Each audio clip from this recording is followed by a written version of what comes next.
Assalamualaikum warahmatullahi wabarakatuh. Hai teman-teman online, selamat datang di channel YouTubeku ya. Aku Nadia Imrotul Aziza.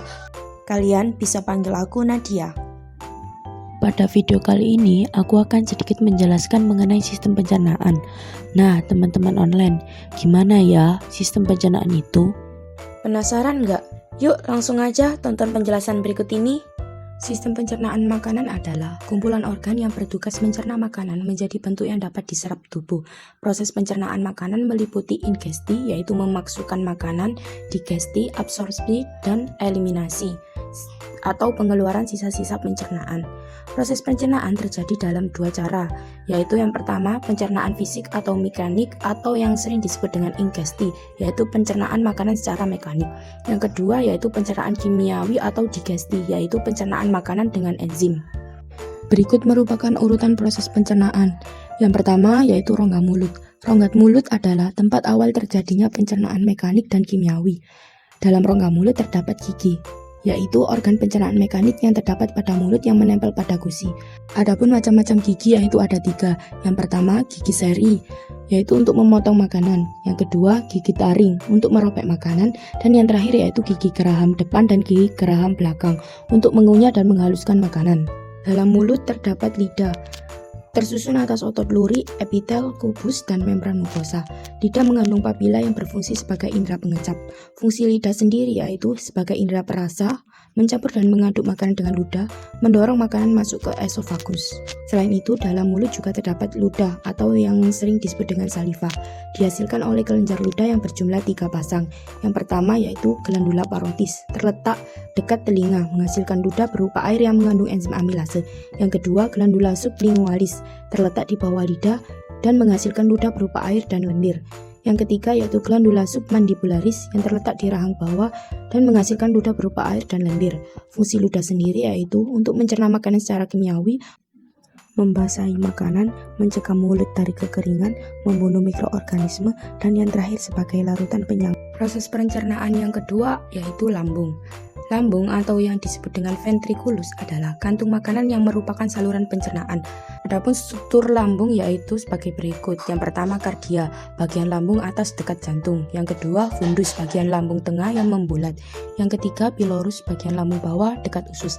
Yang keempat rugae adalah membran mukosa berbentuk lekuk-lekuk yang berfungsi melindungi dinding lambung dari abrasi asam lambung. Yang kelima sphincter esofageal, yaitu katup yang menjaga agar makanan yang masuk tetap berada di lambung. Yang keenam sphincter pylorus, yaitu katup yang menjaga makanan agar tidak keluar sebelum pencernaan selesai. Lambung melakukan gerak peristaltik dan pencernaan enzimatik. Perpaduan gerak peristaltik dan getah lambung menghasilkan makanan berbentuk bubur yang disebut gim. Gerak peristaltik lambung berfungsi untuk mengaduk, mencampur makanan dengan getah lambung, dan mendorong makanan keluar dari lambung. Urutan proses pencernaan selanjutnya yaitu usus halus. Usus halus adalah saluran pencernaan lanjutan lambung yang terdiri dari pertama duodenum atau usus 12 jari, yaitu tempat bermuaranya saluran pankreas dan kantung empedu, tempat pencernaan makanan dengan enzim-enzim. Yang kedua yaitu jejunum atau usus kosong, merupakan tempat pencernaan makanan dengan enzim-enzim. Yang ketiga ada ileum atau usus penyerapan, tempat diserapnya sari-sari makanan hasil pencernaan. Adapun getah dinding usus halus mengandung disakarase, enterokinase, erepsin, peptidase, dan lipase. Setelah pencernaan selesai, mekanisme yang dilakukan ileum adalah glukosa, asam amino, vitamin, dan mineral diserap kapiler darah dalam villi, kemudian diangkut menuju hati, lalu diserap tubuh. Dan asam lemak dan gliserol akan diangkat terlebih dahulu ke pembuluh kil. Urutan proses pencernaan yang terakhir yaitu usus besar dan rektum. Usus besar atau kolon adalah saluran pencernaan lanjutan usus halus. Pertemuan antara usus halus dan usus besar yang menyempit disebut klep ileocekum. Klep ini berfungsi untuk menjaga agar makanan tidak kembali ke usus halus. Adapun usus buntu cecum adalah kantung yang terletak di muara ileum pada usus besar. Usus buntu memiliki appendix atau umbai cacing. Fungsi usus besar sendiri yaitu membantu massa feses, mengatur kadar air, garam mineral, dan zat berguna yang tersisa pada feses, membusukkan makanan dengan simbiosis dengan bakteri Escherichia coli. Setelah dibentuk, feses disimpan dalam rektum sebelum dikeluarkan. Defekasi adalah proses pengeluaran zat sisa pencernaan melalui anus. Anus sendiri adalah saluran pembuangan zat sisa pencernaan yang terdiri dari sfinkter anus dengan otot polos di dalam dan otot lurik di luar.